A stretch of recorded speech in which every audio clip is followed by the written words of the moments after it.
G D പിന്റെ സൈസിന്റെ കാര്യത്തിൽ നമ്മുടെ നാലാം സ്ഥാനത്താണുള്ളത്. നമ്മുടെ സംഖ്യകളൊക്കെ എന്ന് പറയുന്നത് വളരെ ഗവൺമെന്റിന്റെ വികസനത്തിന്റെ ഒരു പ്രധാനപ്പെട്ട ഒരു മുഖമുദ്രയായിട്ട് പറയുന്ന ഒരു ഇൻഡിക്കേറ്ററാണ് ജി ഡി പിന്റെ സൈസ്. സത്യമാണ്, നമ്മുടെ ഇന്ത്യ മഹാരാജ്യത്തിന്റെ ജി ഡി പിന്റെ സൈസ് വെച്ചിട്ട് നോക്കുമ്പോൾ ഇന്ത്യ നാലാം സ്ഥാനത്താണുള്ളത്. നമുക്ക് മുന്നിലുള്ളത് ജർമ്മനിയും ചൈനയും അമേരിക്കയും മാത്രമാണ്. ഇതിന് മുന്നേ നമ്മൾ മറികടന്ന രാജ്യങ്ങൾ എന്ന് പറയുന്നത് ബ്രിട്ടനും ജപ്പാനൊക്കെയാണ്. അപ്പോൾ ജി ഡി പിന്റെ സൈസിൽ ഇന്ത്യ നാലാം സ്ഥാനത്താണ്. അപ്പോൾ ഈ ജി ഡി പിന്റെ സൈസ് ഇന്ത്യ നാലാം സ്ഥാനത്തേക്ക് എത്തുമെന്നൊരു സാധാരണ വിഷയമായി തോന്നുന്നില്ല. കാരണം കഴിഞ്ഞ കുറേ വർഷത്തെ കഴിഞ്ഞ 30-35 വർഷത്തെ ഹിസ്റ്റോറിക്കൽ ഡാറ്റ എടുത്ത് പരിശോധിച്ച് കഴിഞ്ഞാൽ ഇന്ത്യൻ എക്കണോമി എന്ന് പറയുന്നത് ഒരു ഗ്രോയിങ് എക്കണോമിയാണ്, ഡെവലപ്പിംഗ് എക്കണോമിയാണ്. എല്ലാ കാലത്തും ജി ഡി പിന്റെ സൈസിന്റെ വളർച്ച കാണിച്ച കോവിഡ് സമയത്ത് മാത്രമേ പ്രശ്നം വന്നില്ല. അല്ലാത്ത സമയത്തൊക്കെ ഇന്ത്യൻ എക്കണോമി എന്ന് പറയുന്നത് വളർച്ചയുടെ പാതയിലാണ്. സ്വാഭാവികമായും വളർച്ചയുടെ ഗ്രാഫ് ഇങ്ങനെ മുകളിലേക്ക് പോകുന്ന ഘട്ടത്തിൽ ഏതെങ്കിലും ഒരു ഘട്ടത്തിൽ നമ്മൾ പല രാജ്യങ്ങളെയും മറികടക്കുന്ന സാഹചര്യത്തിൽ വരും. കാരണം പല രാജ്യങ്ങൾ നമുക്ക് മുന്നിലുണ്ടായ പല രാജ്യങ്ങളും ഓൾറെഡി ഒരു സ്റ്റേബിൾ പൊസിഷൻ കീപ്പ് ചെയ്യുന്ന രാജ്യങ്ങളാണ്.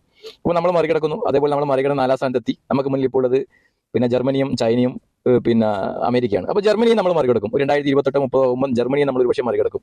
പിന്നെ അവിടെ മൂന്നാം സ്ഥാനത്ത് കാലാകാലം അവിടെ കിടക്കും. നമുക്ക് മുന്നിൽ ചൈനയും അമേരിക്ക മാത്രമേ ഉണ്ടാവും. അത് സംഭവിക്കുന്ന കാര്യമാണ്. അതിൽ ആനക്കാരില്ല. മോഡിജി പ്രധാനമന്ത്രിയല്ല, കെ സുരേന്ദ്രൻ ഇന്ത്യൻ പ്രധാനമന്ത്രി ആയാലും ഇന്ത്യയുടെ ജി ഡി പി ഒരു ഘട്ടത്തിൽ ഈ മൂന്നാം സ്ഥാനത്ത് നിൽക്കും. കാരണം നമ്മുടെ പോപ്പുലേഷൻ എങ്ങനെയാണ്, നമ്മുടെ സൈസ് എങ്ങനെയാണ്, എല്ലാ കാര്യം കൊണ്ട് ആ ലെവലിലേക്ക് എത്താൻ സാധ്യത വളരെ നോർമലാണ്. അതിന് അസാധാരണമായി ഒന്നും തന്നെ ഇല്ല എന്ന് വേണം പറയാം. അപ്പോൾ ഈ ജി ഡി പിന്റെ സൈസിന്റെ കാര്യത്തിൽ നമ്മളിപ്പോൾ ഇങ്ങനെ പറയുമ്പോൾ ജി ഡി പിന്റെ ഈ സൈസ് നമ്മൾ അവിടെ എത്തുമ്പോൾ ജി ഡി പിന്റെ കണക്കിന്റെ കാര്യത്തിൽ കുറേയധികം ആളുകൾ ഇപ്പം കുറേയധികം സംശയം പ്രകടിപ്പിക്കുന്നത്. ഇന്ത്യന്റെ ജി ഡി പി കാൽക്കുലേഷനിൽ എവിടെയോ എന്തോ സ്പെല്ലിംഗ് മിസ്റ്റേക്ക് ഉണ്ട് എന്നുള്ള രൂപത്തിൽ ആളുകൾ സംശയം പ്രകടിപ്പിക്കുന്നത്. പ്രധാനപ്പെട്ട പറയുന്നത് വെച്ചാൽ 2-3 ഫാക്ടേഴ്സ് പറയുന്നത് 2 ഫാക്ടർ പറയാം. ഒന്ന് പറയുന്നത് നമ്മുടെ ജി ഡി പി ഈ ജി ഡി പിയിൽ നമ്മൾ സിഗ്നിഫിക്കന്റ് ആയ ഒരു പൊസിഷനിലേക്ക് എത്തുന്നു, ഇന്ത്യൻ എക്കണോമി സൈസ് വർദ്ധിക്കുന്നു, വലിയ മാറ്റങ്ങൾ ഉണ്ടാകുന്ന ഗവൺമെന്റ് പറയുമ്പോൾ ജനങ്ങളുടെ മഹാഭൂരിപക്ഷം വരുന്ന സാധാരണക്കാരുടെ ജീവിത നിലവാരത്തിൽ മാറ്റം വന്നിട്ടില്ല.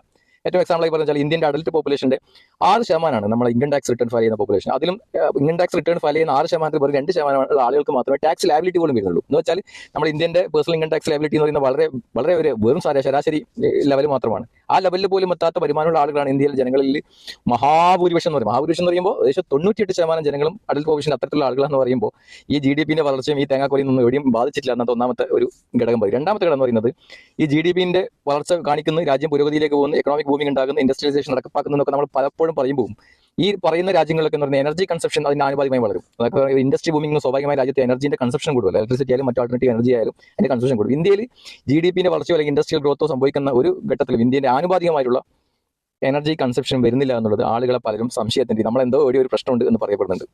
അപ്പോൾ ഇന്ത്യയുടെ ജി ഡി പി കാൽക്കുലേഷന്റെ രീതികൾ ഏതെങ്കിലും വിധത്തിൽ മാനിപ്പുലേറ്റ് ചെയ്യുന്നുള്ള കുറേയധികം വിമർശകർ പറയുന്നുണ്ട്. അത് പക്ഷേ അതിനെ നമുക്ക് കൂടുതലായി പറയാമെങ്കിൽ, കാരണം വെച്ചാൽ IMF വേൾഡ് ബാങ്കും ഇന്ത്യയുടെ ജി ഡി പിന്റെ സൈസിനെയും അതിന്റെ ഗ്രോത്തിനെയും ഒക്കെ അംഗീകരിച്ച സാഹചര്യത്തിൽ അതൊരു സംശയത്തിന്റെ അതിപ്പോൾ ഏതെങ്കിലും ഇൻഡിപെൻഡന്റ് ആയിട്ടുള്ള ഏജൻസികളെ അന്വേഷിച്ചിട്ട് അല്ലെങ്കിൽ അങ്ങനെ സാധ്യമല്ലാത്ത വിധത്തിലാണ്. അതുകൊണ്ട് അതിനെ അംഗീകരിക്കുക. എന്നിരുന്നാലും എവിടെയും നമ്മുടെ ജി ഡി പിന്റെ വളർച്ചയോ സൈസോ നമ്മൾ ഇന്ത്യൻ ജനങ്ങളുടെ മഹാഭൂരിപക്ഷത്തെയും ഒരു ഗുണവും കിട്ടിയിട്ടില്ല എന്ന് പറയുന്നത് സത്യമാണ്. നമ്മളെ പെട്രോൾ വില റഷ്യൻ്റെ എണ്ണ വാങ്ങിയിട്ട് ഇന്ത്യക്കാർക്ക് എന്തെങ്കിലും കാര്യമുണ്ടോ എന്ന് ചോദിച്ച പോലെ ഒരു കാര്യമില്ല. റഷ്യൻ എണ്ണ വാങ്ങിയിട്ട് റിലയൻസ് മുതലാളി അത് യൂറോപ്പിലേക്ക് മറിച്ച് വെക്കുന്നു, എന്നിട്ട് റിലയൻസ് മുതലാളി ലാഭം ഉണ്ടാക്കുന്നു എന്ന് പറയുന്ന പോലെ ഇന്ത്യയിലെ ജി ഡി പിന്റെ സൈസ് കൂടിയിട്ട് ഇന്ത്യയിലെ സാധാരണക്കാർ ജനങ്ങൾക്ക് ഒരു മെച്ചവും ഇതുവരെ ഉണ്ടായിട്ടില്ല.